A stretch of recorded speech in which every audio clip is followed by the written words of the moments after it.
Price Jugaad. I am Swanan and today we are going to unbox a brand new heartthrob Motorola phone, the Moto G5 Plus. We will be unlocking the phone, unboxing the phone and taking a look at each and every characteristic and aspect of the phone. Let's begin with unboxing the phone. Okay, let's now open the phone, open the box and take a look at how the phone looks in real life. The Moto G5 Plus looks really stylish and it's very easy to hold. We have a 5.2 inch screen and a camera bump. The camera bump is quite large, as you can see. A fingerprint sensor has been put up in the front and a micro USB 2.0 port for charging has been given in the phone. Apart from that, in the front there is a little thin bezel and a front camera mounted here. Apart from the phone, what we get in the box is a charger, a pair of headphones and a USB charging cable. Apart from that, we have a little bit of documentation present here and a small pin for the SIM card tray. We will be using the 16 GB variant of the phone along with 3 GB of RAM. So let's get the phone started and let's look how it does in the first boot. Okay, let's get the phone started for the first time and now we are going to set up the phone for the first boot. Okay, so this is our first boot screen. We will be selecting the language English United States. We will get started and we will start up as a new because this is a new phone. Then we will connect to a Wi-Fi network. I will put in the password.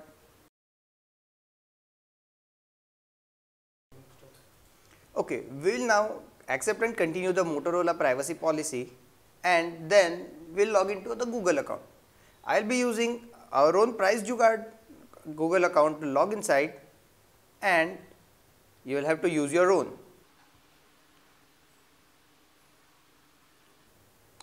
So now we have signed in to the phone and our Google account is set up.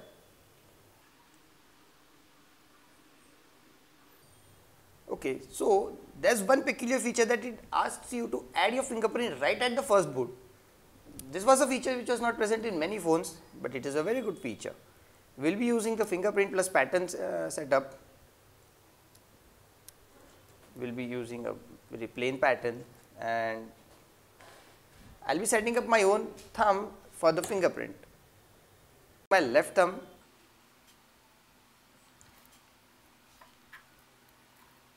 Okay, so a fingerprint is added. I will be using just one for the sake of the video right now. And fingerprint unlocks your phone, locks your phone and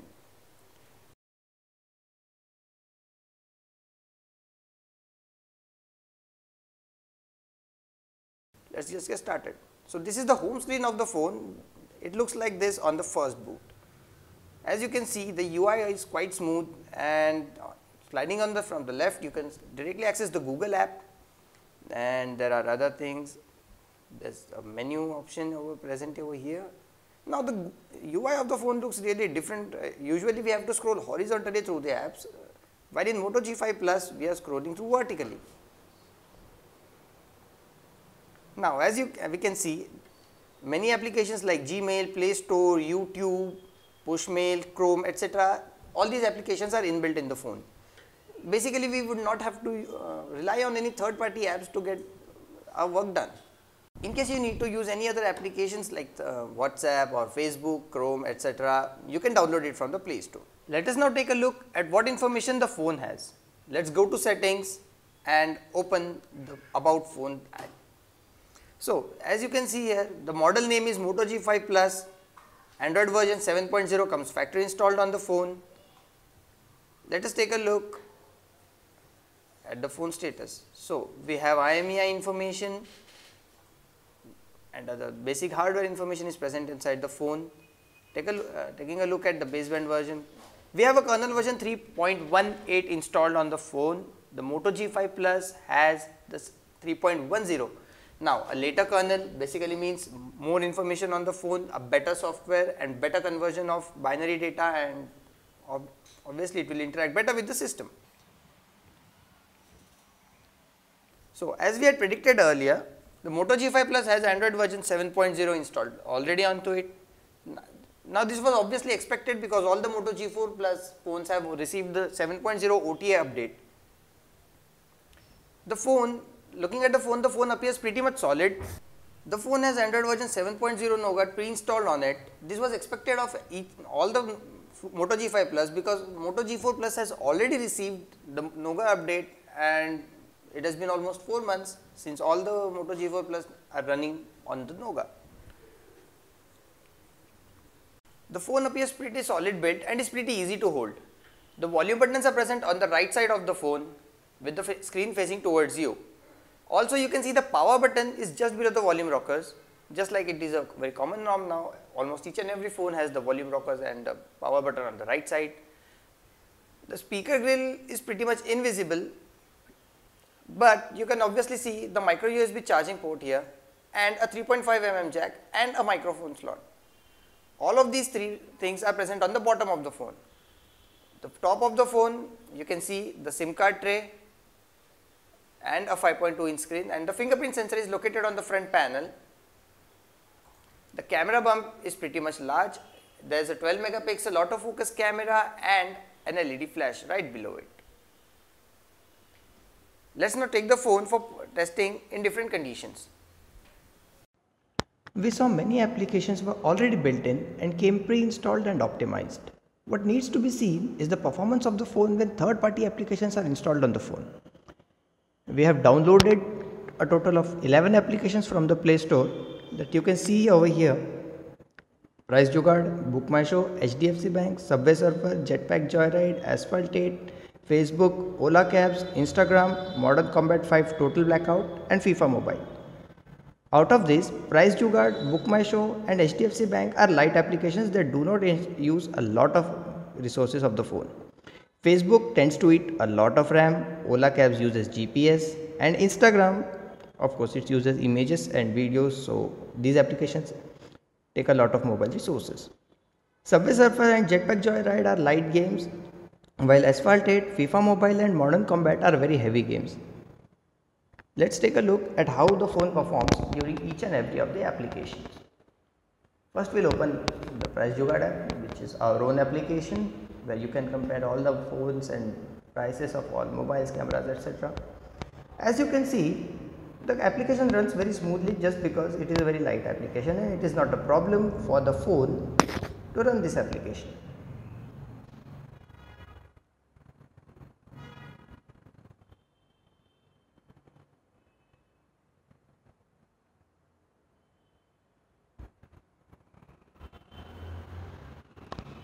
Price Jugaad applications runs very smoothly. Next, it's time for Book My Show. Book My Show is another application for booking movie tickets and other stuff. So, as you can see, Book My Show is also running very easily. It doesn't take a lot of RAM. I am trying to search for some things and it is able to search very fast. Verdict: Book My Show is a good application without a problem. Next comes HDFC Bank. For HDFC Bank, although we don't have an account, but basically HDFC Bank is running properly without a problem. All the applications and screens are running properly, the animations are running properly, there is no problem in HDFC Bank as well. Next is time for Subway Surfer. Subway Surfer is a light game which runs very smoothly, at least that's what we are expecting. It's loading fast. Playing Subway Surfer is not a problem for us at all. You can see the game is running very smoothly with graphics and all reproductions very clear. So our verdict with Subway Surfer is no lag during gameplay.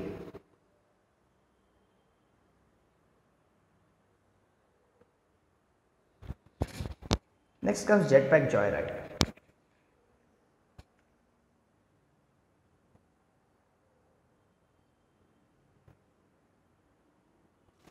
The game began very smoothly and there is no problem while playing this game.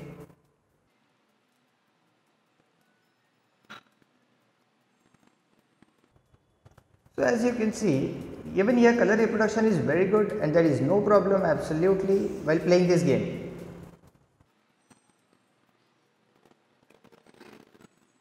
That's good, the game is running very smoothly without a problem. Our verdict about the game Jetpack Joyride runs smoothly without a problem. Let's play a heavy game, Asphalt 8. Asphalt 8 is one of the biggest games present on the Play Store. It takes up almost 1.3 gigabytes of your memory and it requires some really heavy graphics to run. Let's see how the game runs.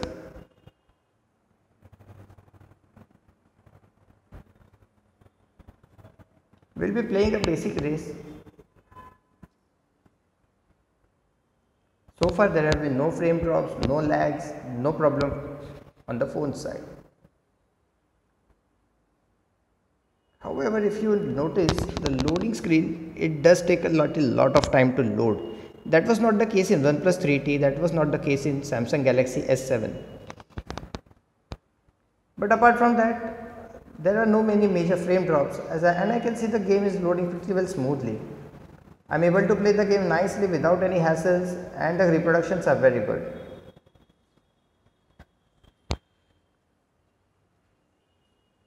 My conclusion about the phone's hardware with its ability to play Asphalt 8, it's very good. The phone can play high-end graphic games without a problem.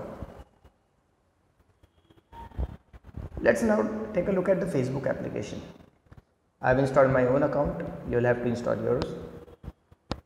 So Facebook is running without a problem, no lags, no stutters. Facebook consumes a lot of memory. Facebook does consume a lot of memory and that can cause the phone to lag due to lack of RAM. But in our case, Facebook is running very smoothly without a problem. Let's take a look at Ola. We are using the Ola app. We are currently located in Hyderabad, so it is giving me a location of Hyderabad. However, there is some small problem with the phone's GPS and it is not showing the exact location. The exact location shown by the phone is almost 50 to 100 meters away. That is acceptable since we are indoors and GPS doesn't guarantee a pinpoint location. So my verdict about Ola app, it's okay. You might have to try 2 or 3 times before accurate location can be pinpointed to you. Other than that, the application runs smoothly without any problem. You can book your rides very fast, you can do all of the stuff, you can check notifications, everything. Next, let's take a look at Instagram. Again, in Instagram, I've added my own account where I can see photos and the photos are loading very fast.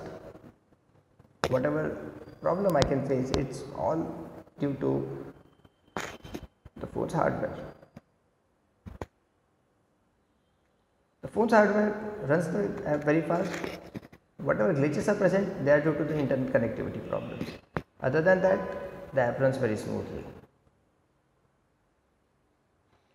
Let's take a look at Modern Combat 5. It is yet another game from Gameloft that requires some really heavy hardware and it also consumes a lot of battery. One thing that I have noticed so far is that while playing light apps and light games, the phone did not hang or lag very much. That was the same case with the heavy applications. However, after playing Asphalt 8 for just 2 minutes, I can see the phone a little bit of heating. Let's see if the phone heats once again while playing Modern Combat. Okay, so far there has been no lags in the game. Again, the details are very well and there is no problem in playing the game. So, again, our verdict about Modern Combat 5, the game is very good, the graphics are very good and the phone can play the game very well. As you saw, we had a lot of applications running right away in front of us and still there was no sign of lag or any such problem from the phone. So what we can conclude over this is that phone is able to run light applications pretty easily without a hassle. Also, we did not see any problems while playing heavy games and running heavy applications at all. The most important aspect of a phone nowadays has become the camera. The focus from RAM, memory, storage, etc. all of that has shifted to the camera. Almost all the manufacturers are trying to get the best cameras present onto their phones. Let's take a look at the camera of Moto G5 Plus.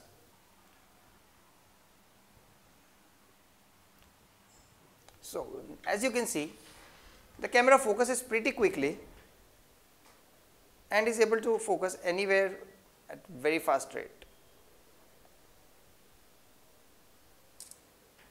Also, images are captured very quickly and the resolution is pretty well.